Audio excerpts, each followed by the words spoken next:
I've been living in a bus for the last 6 years. Actually, 6 years to the month. In today's video, we're going to be talking about that. I was thinking about it today, and I couldn't believe it's been 6 years. Has it been worth it? And would I do it again? Appreciate you guys joining me, and welcome. My name is Kyle. You are watching Bus and Bethune, and I, along with my 3 wonderful kids, wonderful wife, and 4 dogs, have been living and traveling the U.S. full-time for the last 6 years in a converted bus. We started out in a 1983 Eagle Model 10, and we are currently in our new to us bus, if you will, which is a 1998 MCI 102 DL3. Hey guys, thanks for being here, and I'm not going to keep you too long, but I've been doing this a while. It's been an experience. It's been a journey, and just kind of want to share a little bit about that with you, and kind of how we got to the point where we decided this would be a good idea the previous 6 years, and then kind of wrap it up like with would I do it again. Actually made my way to Lake Louisa State Park. I really love this park. My time here in Central Florida is running out. And actually all Florida state parks this weekend, I guess Friday, Saturday, no, maybe it was Saturday, Sunday, and Monday, are all free. So yeah, I figured, why not? Let's take advantage of a free visit to one of my favorite state parks. I really like this place. There's a lot of peace here. It's very calm, very peaceful place. I enjoy coming down here and visiting. It's a little very Florida-esque looking spot here. We got some, what they call those, cypress stumps or cypress knees, whatever you want to call it. Some murky, leaf-stained iced tea looking water there. Very Florida looking park. I think that's why I enjoy coming out here. So I'm going to break this video up into sections, kind of as if no one had ever watched a video before, any of my videos. So I started, I was born and raised in Florida. Me and Jen were both born and raised in Florida. Stayed here till I was 36 years old until we got this crazy idea to buy an old bus and travel the U.S. full-time. We grew up in the Central Florida area, and I loved RVs ever since I can remember. I have a 12. My brother's 12 years older than I am, and he kind of always had RVs. He was always camping, pop-ups, tents. I think he started out tent camping and worked his way all the way up to buses and Class A's and everything in between. And being 12 years younger, I got to witness a lot of that. And I've always had this wanderlust, and I always loved the idea of being able to bring my home with me, or bring a safe home, safe shelter space with me wherever I go. For me, that concept just has always been so cool. Like, yeah, sign me up. So for pretty much as long as I can remember, the idea of an RV was just something I wanted. And when I was finally able to get one, me and Jen purchased our first RV. I don't know, I'm going to say 2013, maybe 2014. The kids, Ben was very small. Molly had just been born, and we loved it. We absolutely just had the best time. Like, we took that thing out any and every opportunity we could. Our first trip was to Disney's Fort Wilderness in our 1999 Monaco Windsor 40-foot with a single slide, and man, we were just hooked. Like, we had the best time, and starting out our camping life at Disney really set the bar high for us. But I knew Jen. I was a little unsure with Jen. She had never RV'd before. She'd never really camped much. Neither one of us really camped much growing up. So when we got the RV, I was a little hesitant. It was just something she was actually gonna like. But she bought it like I did. We were hook, line, and sinker, and we were in it. We loved it. We absolutely loved it. So we had that RV there. We decided, we thought we needed more slides, so we ended up buying not necessarily a larger RV, but an RV with more slides, and ended up going from that to a 5th wheel, and we had a travel trailer. We had an Airstream that we were restoring. We kind of have been all over the place. And then before we bought our bus, we had a one final Class A RV, and we loved camping, you know. But we're the kind of people we gotta we gotta try things out to really eventually figure out where we want to land and what it is we actually want and what works for us. So for me, full-time living is something I've kind of always known about it. Growing up in Florida, you know, it's very much a snowbird. I guess it's the term a lot of people use. But folks that spend half of the year in the north, you know, the summer, the nice times of year, and then they're able to move down or come down in the south. And Florida was obviously a very hot spot for that to take place in the wintertime in their RVs and whatnot. So I'd known about full-time RVing and things like that, or part-time, you know, the whole, you could actually live in these things for, you know, pretty much most of my life. That was something I never, you know, that was never foreign to me, never, you know, and I always loved the idea. I was like, that is so cool. Going back to the beginning of the video, the idea of being able to take your home or take a shelter with you was just always so fascinating to me. So it was something that was just always cool. But I didn't know young people could do it. I didn't know people that weren't retired could do it. My brother made the leap.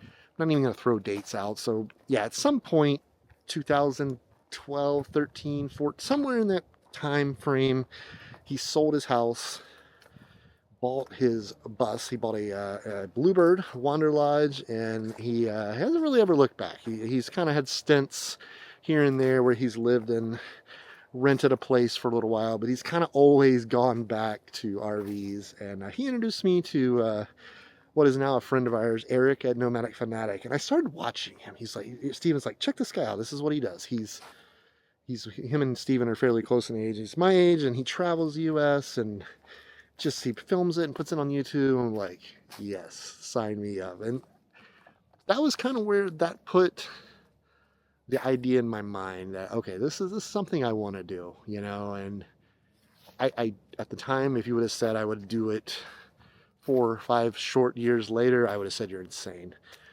But it put the bug in my ear. It put the idea that this is possible. There are other people doing this that aren't retired, that are still having to earn a living on the road, you know, and live on the road like any normal working class person would. So Eric, I don't think you'll watch this video, but if you do, you put the bug in my ear, and you pretty much are kind of what got this started for me many years ago. You know, and I know a lot of people watch YouTube, you know, RV YouTube, and since then I've, you know, gotten to know, and there's obviously dozens and dozens and probably hundreds of RV YouTube creators, and you know, it paints a picture of a life that's really cool. It really does. It makes, you know, a lot of people, I don't want to word this wrong because everybody does their thing, and that's great. But everybody does it different, you know, and some make it look glamorous, some make it look very rustic, and some show it as it is, you know, and everything in between, which there's no wrong way to do it. YouTube is entertainment platform, is an educational platform, and all the above, you know, and everything in between. So, yeah, that's kind of YouTube, funny full circle type thing is what put the bug in my head. So we took a trip back in 2019, a summer trip in our Monaco, Windsor.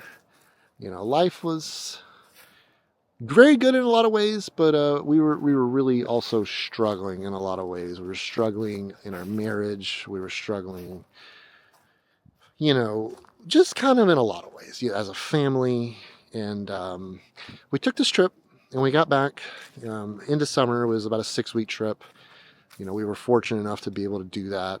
Jen was able to leave her business, and at the time, my business was pretty much could be run remotely with no problem. So we took a trip and got back, and we were really in a tough spot. You know, as a couple, me and Jen were as bad as we've ever been. We were not doing good. And I looked at her half-heartedly, you know, lightheartedly, joking a little bit, but not joking a little bit. And I said, what if we sold all this? Let's get rid of it. If it can't fit in this RV, it's got to go. And let's take our family and hit the road and travel. I know other people do it. I watch them do it every day. Let's do it. And she looked at me like I was absolutely insane. You know, mind you, she had a very successful dog grooming business at our home in the Tampa Bay area.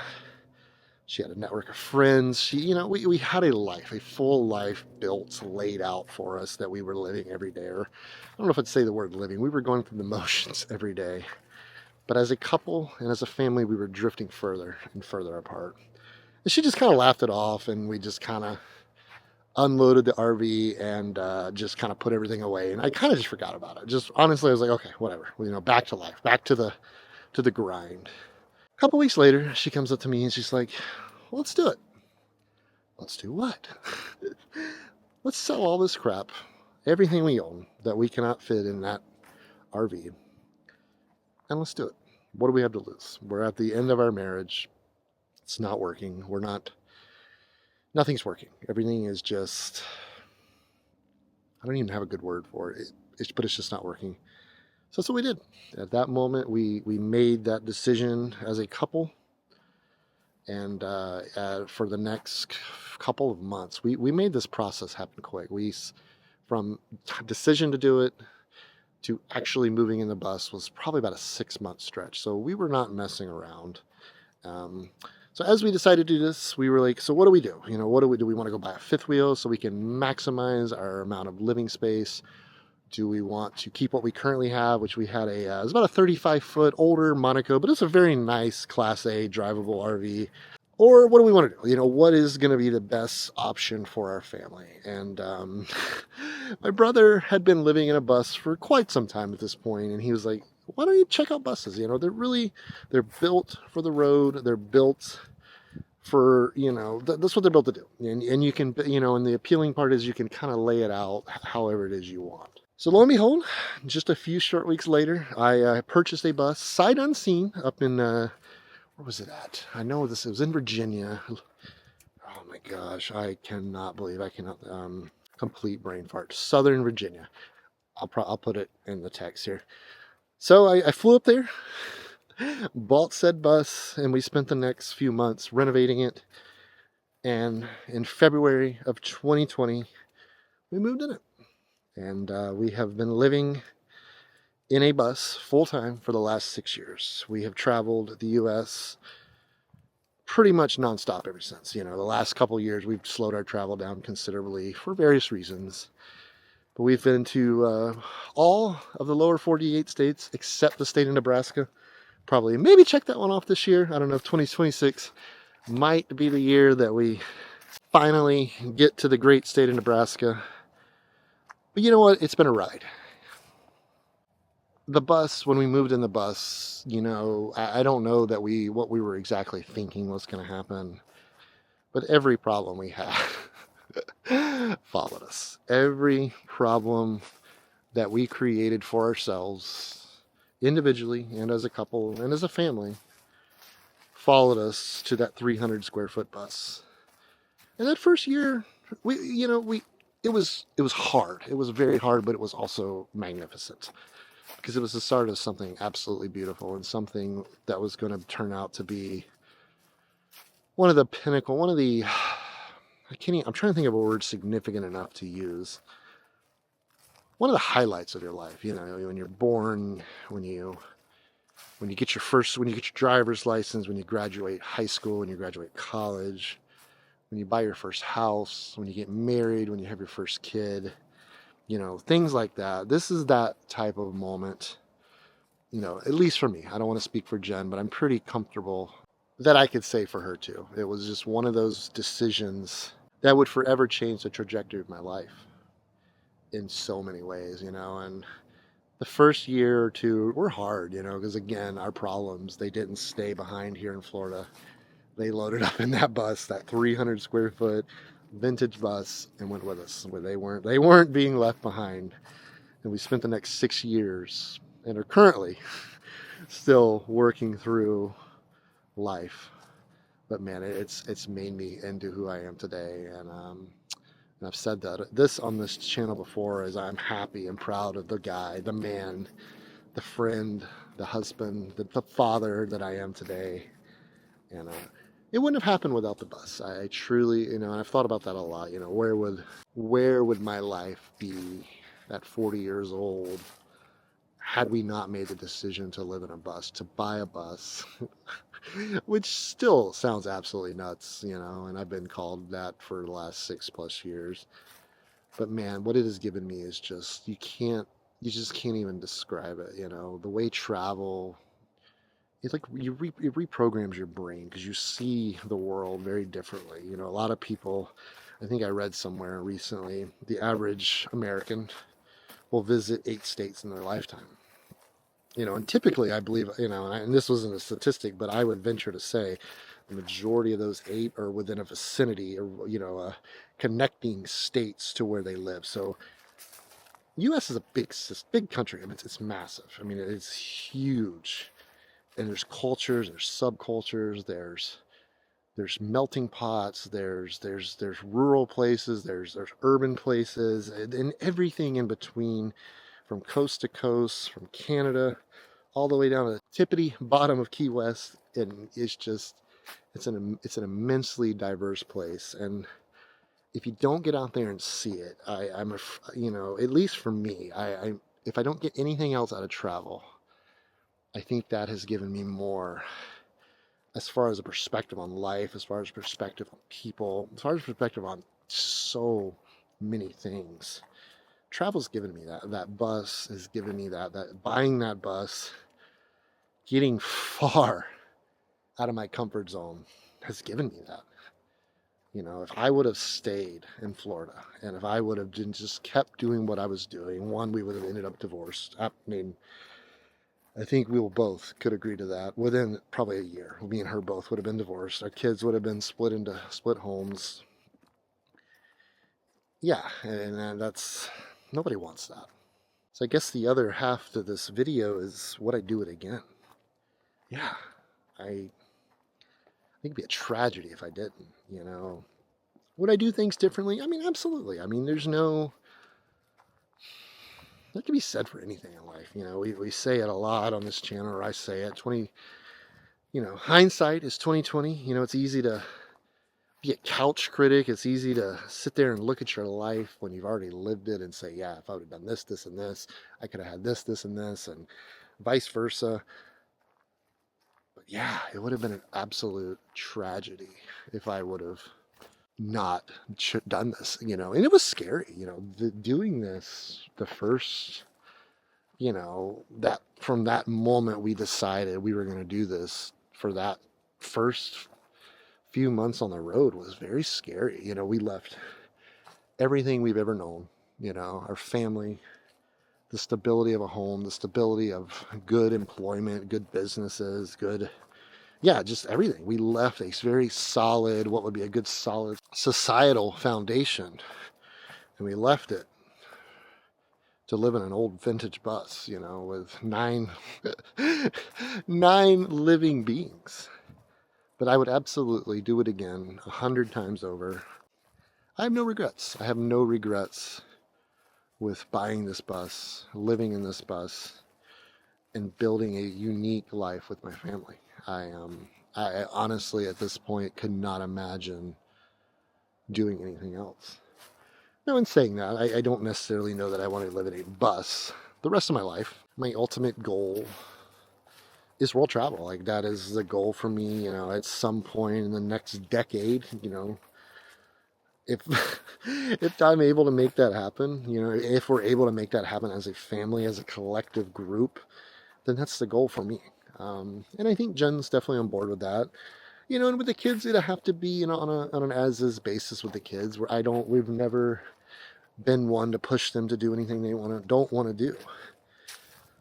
And the idea of a house as a part-time thing sounds good too, because it gets small. Our kids are bigger. Ben's almost 16, Molly turns 13, and Eli actually turns 11 the end of this week. So the kids are growing. The cycles, where they are in life is going to change. So do I expect to live in a bus full time and travel like I am currently for the rest of my life? No, probably not. But man, I'm glad I decided to do it. I'm glad Jen and I had the courage, one, to do it, and was able to see, even as clouded and as lost as we were as individuals and as a couple, to have the vision to see where this could actually go. I mean, I don't think we ever could have known where we would be right now. I think that would be silly to say that we knew this is where we were going to end up. But I think we knew we had to try something. We had to do something if we wanted to save our marriage, if we wanted to save our family. I think we picked the right thing. I really do.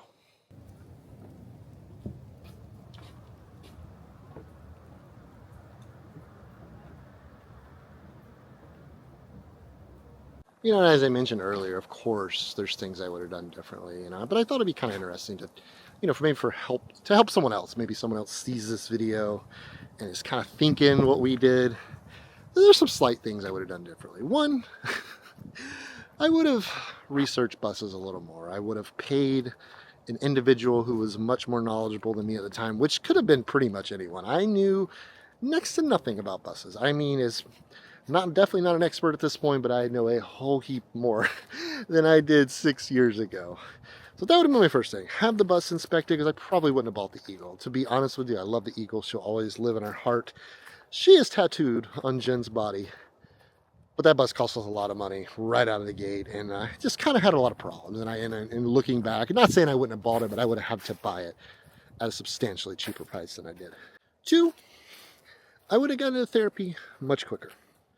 I want to say, let me think. I think it took around a year for me to get into therapy. So 5 years ago, I think I've been doing therapy between 4 and 5 years, somewhere in there. I would have done that quickly. I would have done that significantly quicker. Jen started about 6 months in, you know, and we were struggling. You know, it's like I said, the problems loaded up in the bus with us and followed us all over this beautiful country and just showed us every day that they were still there. And therapy was that missing piece. It was that piece of, it was everything we needed. You know, we didn't know we needed it until we did. And Jen started therapy. She, luckily, her good friend, I'm sorry, I'm going to kind of block this wind a little bit. Hopefully it's still clean. Her good friend recommended a therapist. You know, she had, and we still see her today. The absolute, I've seen a few therapists in my life, and Jen has done the same. Our therapist is just incredible. She has absolutely given us the tools to save our marriage, period. Absolutely given us the tools to better our lives with our children, to better us as human beings. And I have the utmost respect for her and what she's given us and what she's done for us as a couple and individuals. Is just, you know, I hear a lot of people say therapy is expensive, and it is. It is very expensive. Our therapist, you know, I feel like she charges on the low end. She's very, I don't say she's exclusive, but she doesn't advertise. She doesn't market herself. She has a select number of clients, and that's who she talks to, and that's who she works with. And we've been working with her for years, and most people that do have been working with her for years. And it's very expensive. It's a very big expense. But man, listen to me right here. If you're going to invest in something in your life that can repay you 1,000,000 times over, it's that right there. But there's more to it. You gotta be able, and you have to be willing to listen and take yourself out of your ego and accept what this person's gonna tell you. But man, I don't even understand. I just don't even know a way to describe how valuable therapy is, in my opinion, to me at this point in my life. And I still see her. I saw her. I've actually never seen her in my life. I've just been talking to her on the phone for the last 5 years. But I talked to her a couple weeks ago. You know, we're in Florida. You know, being in Florida for me and Jen is very tricky. And I had to have a meeting with her a couple weeks ago. Therapy is something I would have started sooner.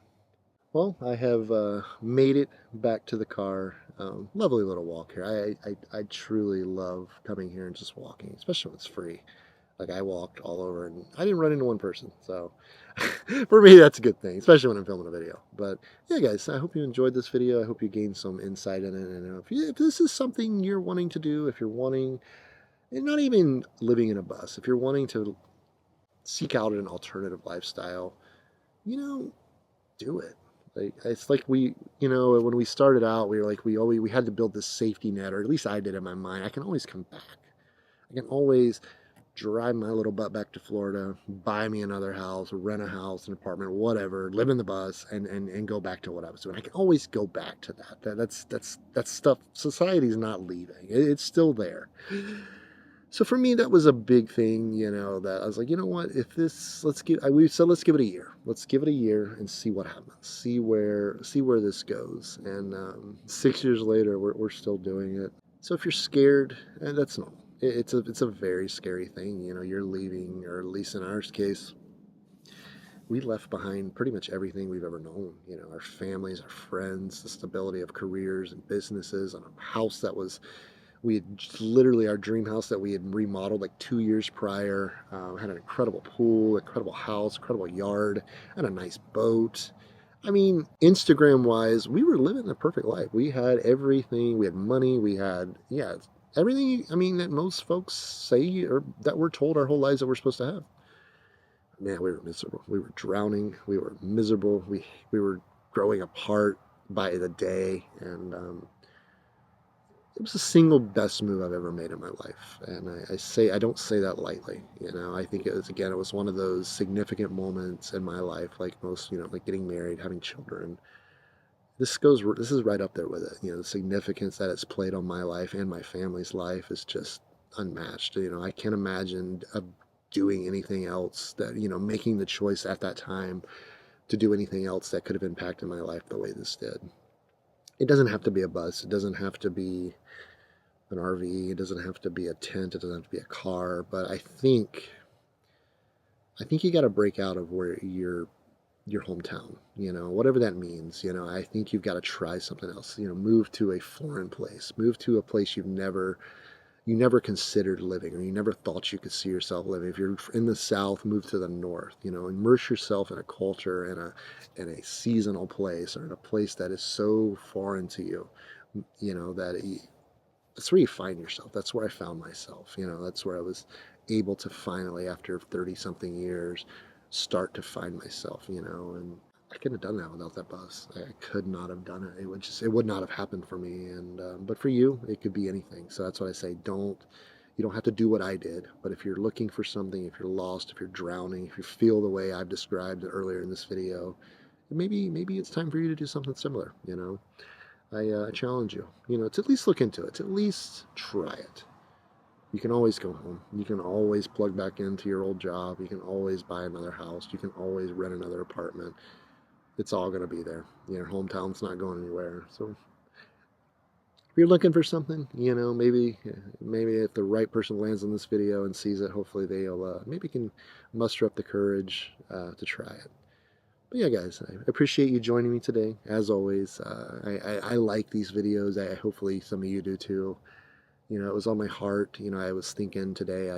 I've been living in a bus for 6 years, almost 20% of my life, and yeah, it's just my life now. I don't even consider. I call it home. I texted Jen on the way here. I was like, oh, when I get home, or when you mind doing this at the house, I just talk about it as it's home now. In the previous video, I was saying home is wherever I am, wherever that bus is home for me, whether it's here in Central Florida or it's up in Michigan, at the beet harvest, or over in New Mexico. Home is not a location for me. It's where my family is, it's where my bus is, and it's just wherever my heart is at the moment. And for me right now, it's here in Lake Louisa State Park, which is a park that I do adore very much, and I will miss it when I'm gone. Florida has its own natural beauty. Sometimes you got to go look for it. It's not it kind of gets in the wash with all the touristy stuff and all the traffic and the people, but there is some real beauty here. You just got to go looking for it. But I appreciate it, guys. I'm going to end this one here, and we will see you tomorrow. And take care of yourselves and each other, as always. I'm not going to forget that, so you don't either. And be well. We'll talk soon, guys. Bye-bye.